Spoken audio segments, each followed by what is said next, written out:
अस्सलाम वालेकुम नाजरीन। बहुत शुक्रिया हमारी वीडियोस को लाइक करने का। मेरा नाम है मोहम्मद अब्बास, मैं हूं आपका होस्ट और हम शुक्रगुजार हैं जनाब शाहनवाज भाई के, जिन्होंने हमें टाइम दिया। और इनका शेड्यूल बहुत बिजी होता है, इनसे टाइम लेना भी बहुत मुश्किल होता है। तो डायरेक्टली चलते हैं आज के सवाल पे। तो हमारे एक व्यूअर जो है उन्होंने क्वेश्चन पूछा है कि उन्हें PhD in material science offer हुई है सीएससी पे चाइना में। तो लेकिन अब प्रॉब्लम ये है कि उनकी एज है 27 और मुझे मैसेज से लग रहा है कि वो फीमेल है। तो इस चीज को भी आपने मद्देनजर रखना है कि जो आप सजेस्ट करेंगे जाहिर है वो व्यूवर्स के लिए जो है वो हेल्पफुल है। डायरेक्ट डिसीजन तो नहीं हम कह सकते, लेकिन ये है कि आपके लिए वो हेल्पफुल होगा जो भी शाहनवाज भाई हमें बताएंगे।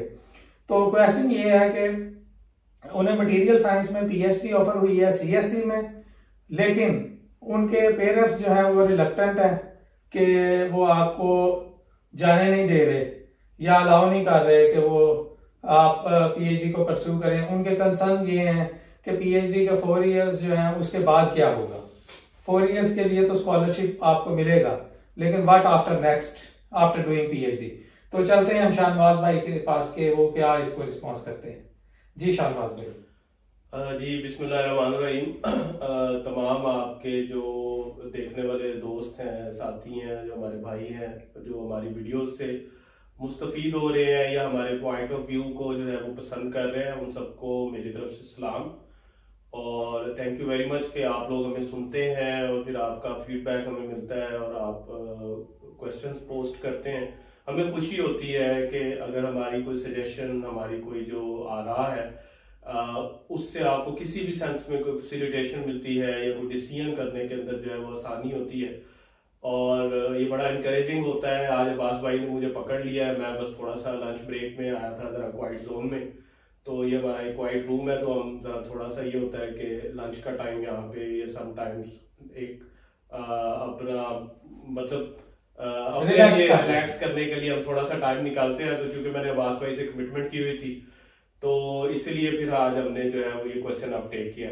अच्छा, जहां तक ये क्वेश्चन का सिनेरियो है अब्बास भाई, ये पाकिस्तान के सिनेरियो के अंदर जो है ना ये बड़ी एक अनफॉर्चुनेट सी बात है कि हमारे जो पेरेंट्स होते हैं या जनरली लोअर मिडिल क्लास या हमारी मिडिल क्लास फैमिली के अंदर ये बड़ा इसकी मैं समझता हूँ कि ये थोड़ा सा आगाही की कमी है कि हमारे जो पेरेंट्स होते हैं वो इतने एजुकेटेड नहीं होते और समटाइम्स उनकी जो ख्वाहिशात होती हैं, उनकी जो रिस्पॉन्सिबिलिटीज होती हैं वो बच्चों का जो एक डायरेक्शन है उसको डिटरमिन करने के अंदर जो है ना वो हिंडर हो जाती हैं। ठीक है जी।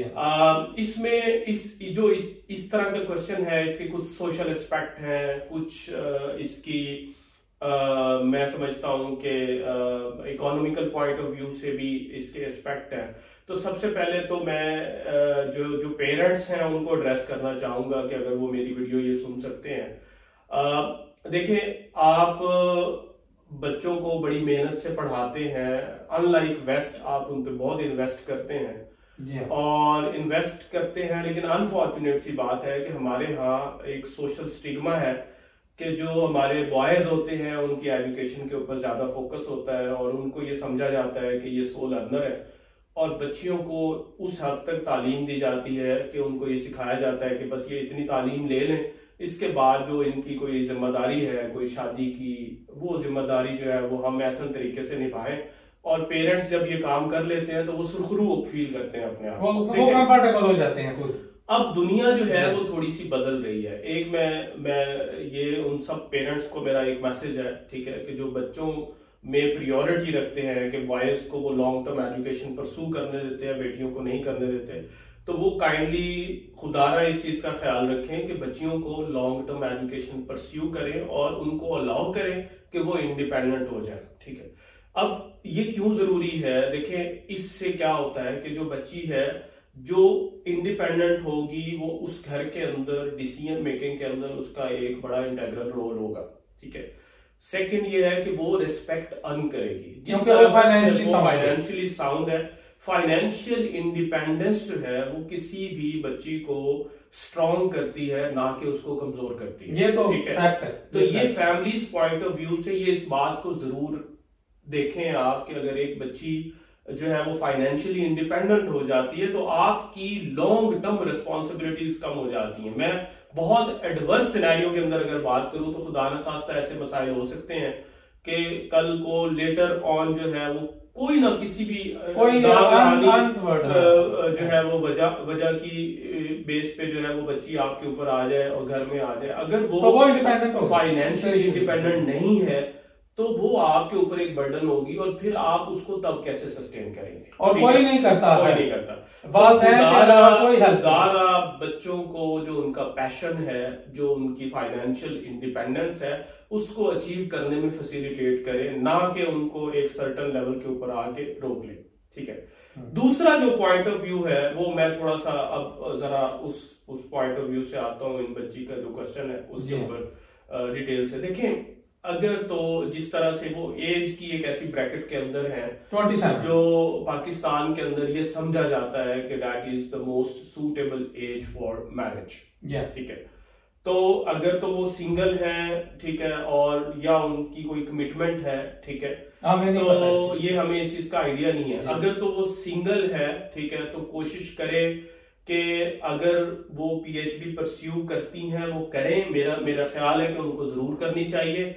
और साथ में अगर उन्होंने कोई कमिटमेंट करनी है तो किसी ऐसे मुनासिब इंसान का जो है वो इंतखाब करे कि जो उनको अलाउ करे कि वो ये पैशन जो है वो परस्यू कर ले, या उनको ज्वाइन कर ले, या उनको वहां पे ज्वाइन कर ले। तो कोशिश ये करें कि आप अपना जो लाइफ पार्टनर चूज कर रहे हैं उसमें आप थोड़ा सा क्रिटिकल हो, सिलेक्टिव हो। ये इंपॉर्टेंट है। दूसरा ये है कि अगर लेट्स से कि वो उनकी ऑलरेडी कोई कमिटमेंट हुई है तो वो बजाय इसके कि पेरेंट्स को जो है वो उनको जो है वो इसरार करे, इंसिस्ट करे, तो वो थ्रू मेरे ख्याल में अपनी जो कमिटमेंट है उसके थ्रू जो है वो पेरेंट्स को अप्रोच करें। इसमें मैं थोड़ा सा अगर ऐड करूं कि अगर इन केस कमिटमेंट है तो ये भी तो हो सकता है ना कि वो जिस शख्स के साथ कमिटमेंट है उसको भी अपने लेवल पे लेके आए। हाँ, बिल्कुल ये बड़ा वो भी उनको ज्वाइन करें। वो चाइना में अगर वो एमएस नहीं है, एमएस करें, पीएचडी करें, उसके थ्रू जो है वो पेरेंट्स को अप्रोच करें। ये definitely once in life time opportunity है, ये आपको परस्यू करनी चाहिए।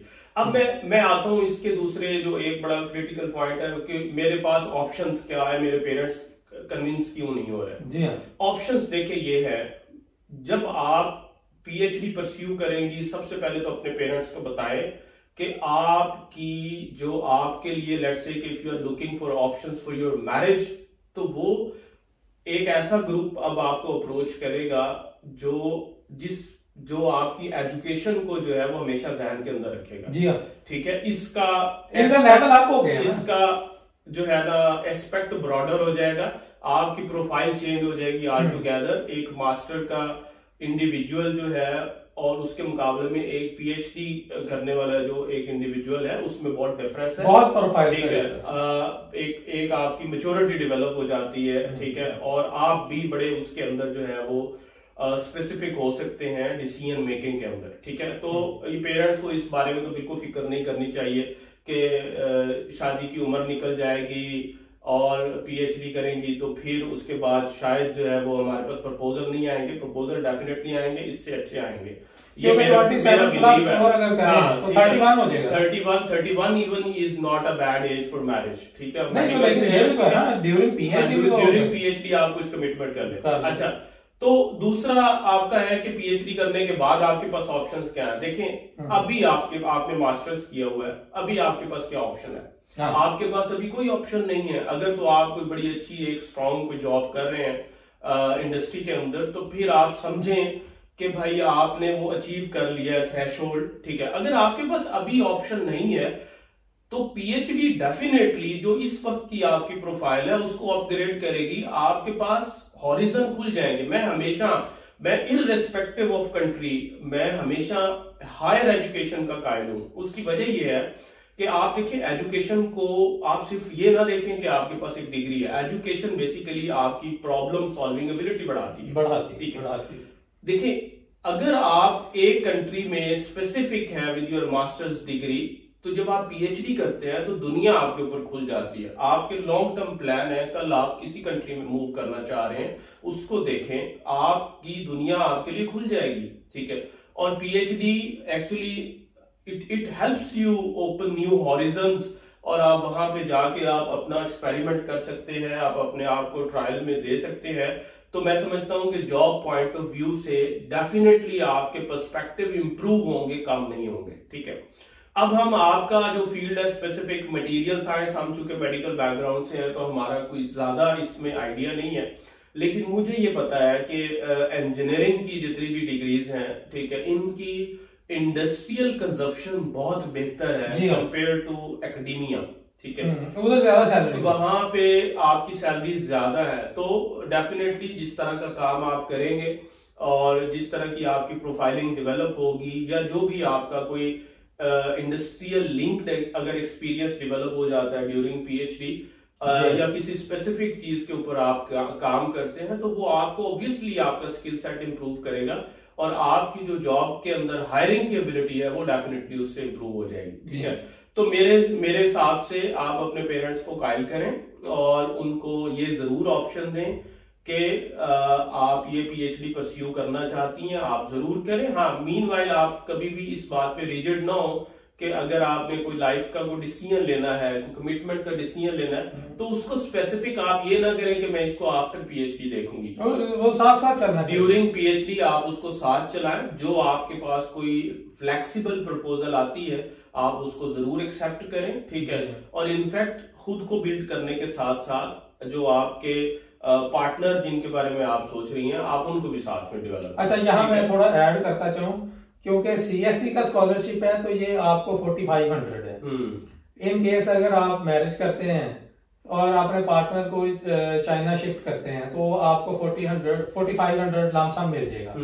अच्छा, वहां पे जो एक्सपेंस है लिविंग का वो आपका 2000 है ऑलमोस्ट, अगर तो अगर आप बहुत ज्यादा भी करेंगे तो 2500 3000 तक भी आप कर लें, फिर भी 1500 देखिए मैं इन केस दो बंदे भी रहते हैं। इसमें एक बड़ी इंपॉर्टेंट बात है, देखें, अगर आपके पास अभी जॉब नहीं है ना, तो आप ये पीएचडी वाला एलिमेंट तो जहन से निकाल दें। आप पेरेंट्स को यही बताएं कि आपकी 4 साल के लिए 5 साल के लिए आपकी जॉब हो गई है, जॉब ही है, ये बेसिकली एक जॉब है, ठीक है। अभी आप एम्प्लॉय नहीं है, आपके पास कुछ नहीं है, ठीक है, तो उसको बेशक जॉब के तौर पे लें, और मीनवाइल अगर आपके पेरेंट्स को और आपकी क्वालिफिकेशन भी आपकी क्वालिफिकेशन इंप्रूव हो जाएगी, और मीनवाइल आपके पास जो सरप्लस मनी बचती है उससे अगर आप पेरेंट्स को सपोर्ट कर सकती हैं, तो मेरे ख्याल में इससे बड़ी ऑप्शन क्या हो सकती है। और इनफैक्ट ये है कि अगर आप इसको सेव कर सकती हैं तो आप अगेन पेरेंट्स को सपोर्ट कर रही हैं, ताकि वो आपको फाइनेंशियल अच्छी खासी सेविंग हो जाती है, बहुत अच्छी खासी सेविंग हो जा सकती है।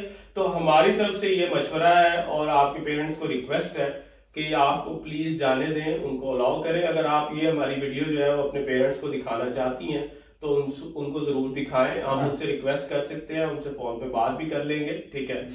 मेरे ख्याल में उन्हें आपको अलाउ करना चाहिए कि आप पीएचडी करें। Thank you so much. मेरा ख्याल है कि डॉक्टर शाहनवाज साहब ने बहुत ही कम्प्रीहेंसिव सारी साइडें कवर करके तो एक मुखलिसाना मशवरा जो है वो फ्लोट किया है।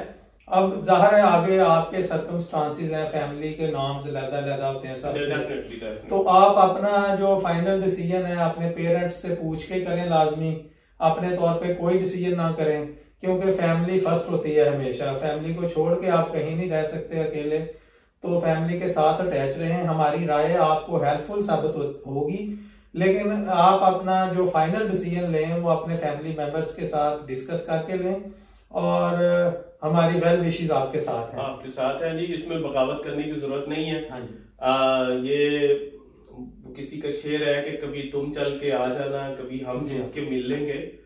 शराकती से दुनिया के कारोबार चलते हैं। इसमें थोड़ा सा आप कोशिश करें कि उनका कंसेंसस आपके साथ होना चाहिए, और बुजुर्गों की दुआएं ले कि अगर आप सफर करेंगे तो अल्लाह ताला आपको इसमें और ज्यादा कामयाबी मिलेगी। और अगर फाइनली ये है कि अगर आपको हमारी ये डिस्कशंस अच्छी लग रही हैं तो लाजमी चैनल को सब्सक्राइब करें और लाइक करें वीडियोस को, ताकि दूसरों तक भी हमारा पैगाम जो है वो पहुंच सके। बहुत शुक्रिया, आज के लिए इतना ही। मिलते हैं नेक्स्ट वीक किसी नेक्स्ट क्वेश्चन के साथ।